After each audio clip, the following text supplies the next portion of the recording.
Assalamualaikum warahmatullahi wabarakatuh.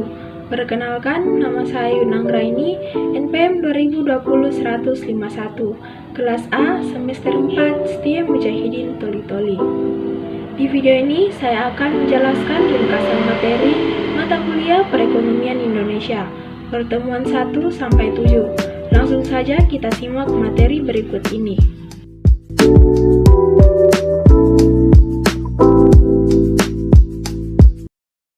Pengertian sistem perekonomian.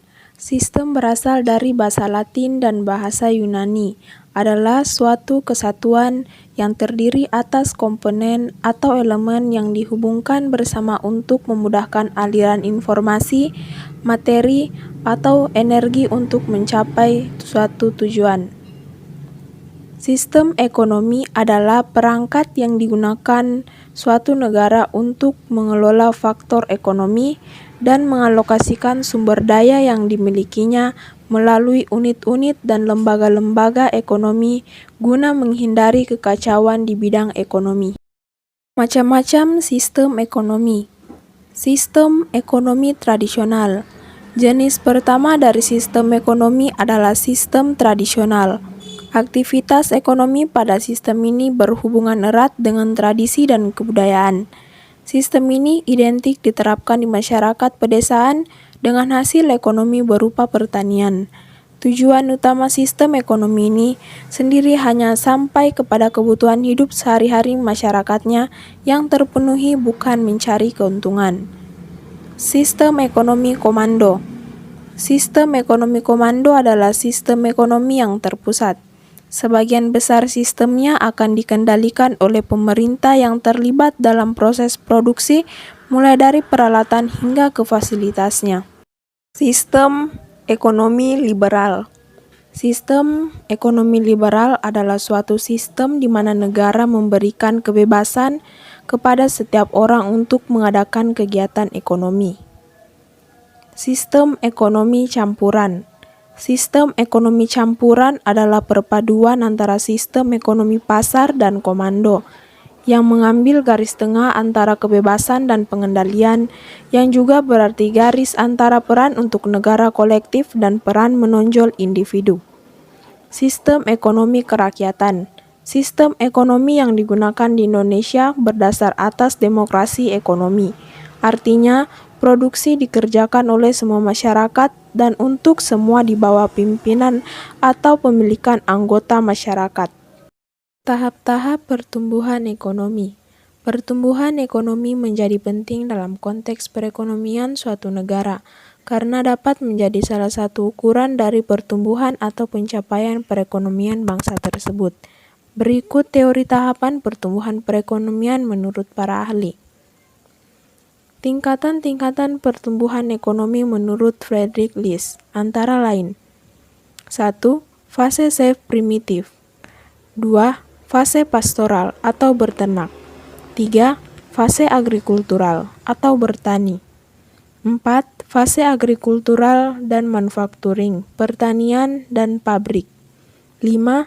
Fase agrikultural, manufacturing, dan komersial atau perdagangan. Teori-teori tingkatan perkembangan yang dikemukakan oleh Bruno Hildebrand antara lain: 1. Perekonomian barter.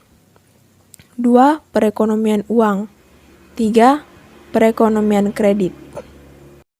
Menurut Corbusier, perkembangan ekonomi terdapat 3 tingkatan antara lain: 1. Produksi untuk kebutuhan sendiri. 2. Perekonomian kota, di mana penukaran sudah luas. 3. Perekonomian nasional, di mana pedagang-pedagang tampak makin penting peranannya. Menurut W.W. Rostow, perkembangan ekonomi melalui beberapa tingkat antara lain: 1. Masyarakat tradisional atau fase permulaan. 2. Masyarakat precondition for take-off.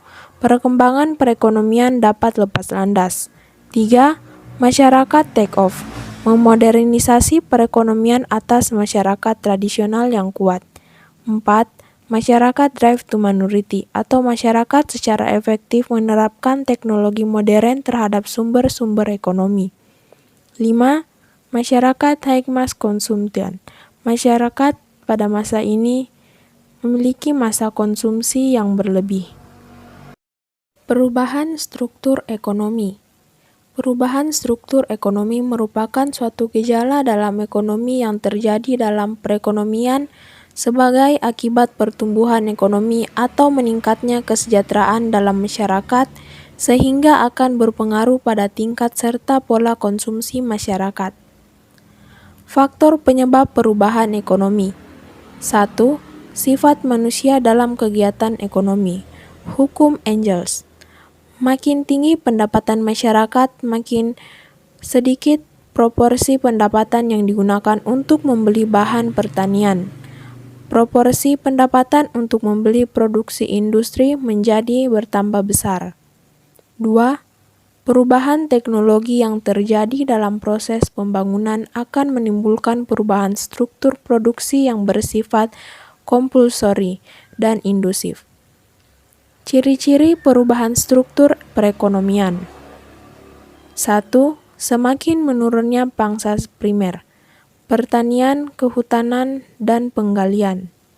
2. Meningkatnya pangsa sektor sekunder, industri pengolahan.